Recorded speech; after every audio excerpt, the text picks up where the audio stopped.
It had been a while since Emily and I had spent time together. That house, her house, was a place stitched with years of friendship, study nights that turned into sleepovers, movie marathons under blankets, and the quiet grief we shared after Aunt Nancy passed. What I didn't know then was that this night would rewrite everything. I arrived at 8. Emily greeted me with a tight, familiar hug, her eyes bright with excitement. "You're not going to believe this," she grinned. "My dad's getting married again." I smiled, genuinely happy. After 10 years of being a widower, he deserved a new beginning. As we walked into the dining room, she chatted away about the upcoming wedding. And then I saw her. Lauren. Time stilled. There she stood, elegant, composed, strands of silver woven into her brown hair like threads of memory.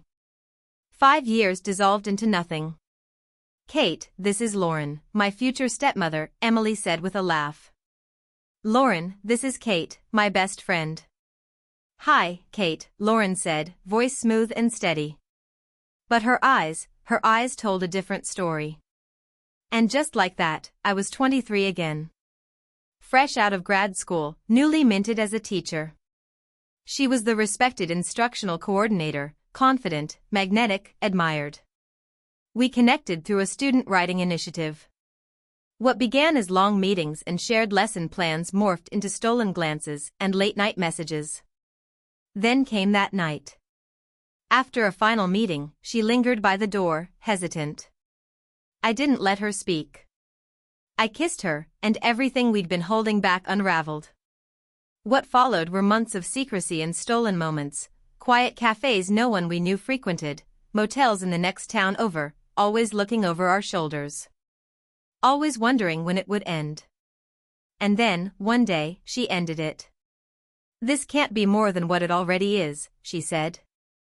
Days later, she resigned without a word. No goodbye. No message. Just gone. Now, years later, here she was, standing in Emily's home, preparing to marry her father. The night moved on, the conversation light. But every smile exchanged was a ghost of something deeper, something broken. "So, you two know each other?" Emily asked casually. Lauren didn't flinch. "Yes. We worked at the same school years ago." Just like that. As if we had been nothing more than passing colleagues. Later, while Emily was in the kitchen grabbing more wine, I felt the room shift. We were alone.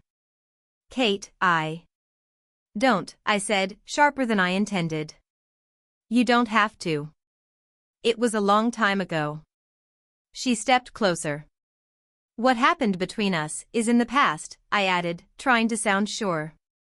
But my voice cracked. And her eyes, God, her eyes still held that storm.